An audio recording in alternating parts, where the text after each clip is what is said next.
Bien, vamos a ver ahora cómo poner en marcha los parámetros para poner un PID con nuestro variador de frecuencia.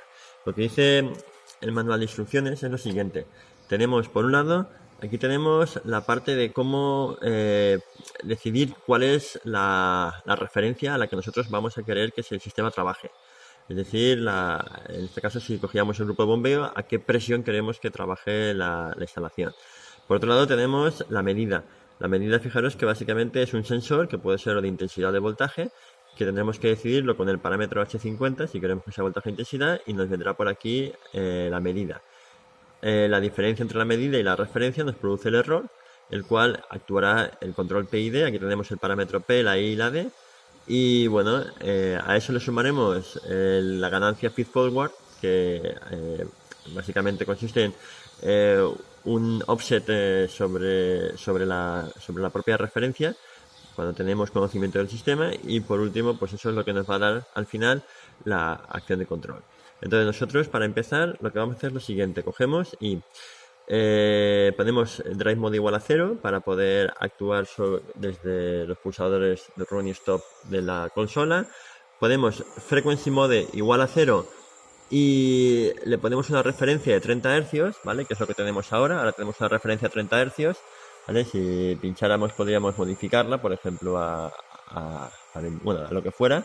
Entonces vamos a dejarlo a 30, lo cual significa, como es un potenciómetro interno, es como si fuera 5 voltios la referencia de la medida, ¿vale? Y entonces ahora lo que vamos a hacer es coger y poner H50 a 1 para que la medida venga del potenciómetro. Como veremos, lo que hemos hecho ha sido, un momento que se me ha apagado, lo que hemos hecho ha sido colocar un voltímetro a la entrada de voltaje externa, de forma que nosotros podamos visualizarla. Fijaros que podemos trabajar entre 0 voltios y, bueno, en este caso 12 sería el máximo, y 10 voltios. Eso sería la medida. Entonces, lo que va a hacer el PID básicamente es comparar, por un lado, la medida, si es comparado con la referencia. En este caso tenemos la referencia a 5 hercios, a 5 voltios, y la medida, que puede ser entre 0 y 10 voltios. Entonces, ¿qué es lo que va a hacer el PID? Si la medida es mayor que la referencia, entonces bajará la velocidad. Si la medida es menor que la referencia, entonces subirá la velocidad. Es decir, si la medida está por encima de 5 voltios o por debajo de 5 voltios, aumentará o disminuirá progresivamente la velocidad. En este caso, lo que hemos hecho ha sido, para que se pueda ver bien el proceso, hemos cogido una proporcional muy pequeña. Inicialmente es a 300, lo hemos pasado a un 50%, para que no sea muy acusada la acción de control y podamos simularlo. Y luego un tiempo integral casi el máximo que me deja, 32 segundos. La derivativa la he anulado. Bueno, la he dejado como estaba sin anular, con lo cual lo que vamos a ver es que la integral actúa muy lentamente. Vale, pues vamos a la obra. Para arrancar, arrancamos desde run, y en este caso lo que estamos viendo es que, como la referencia, bueno, se había quedado por defecto a 9 Hz, entonces como vemos que la referencia es 5 voltios alcanzado, con lo cual no hace falta ni subir ni bajar la velocidad, ¿vale? Si por lo que sea el sistema, por ejemplo, pierde presión, entonces, aumenta la presión del sistema, entonces las bombas podrían necesitar trabajando y pararían, ¿ves? Al aumentar la referencia se para la bomba.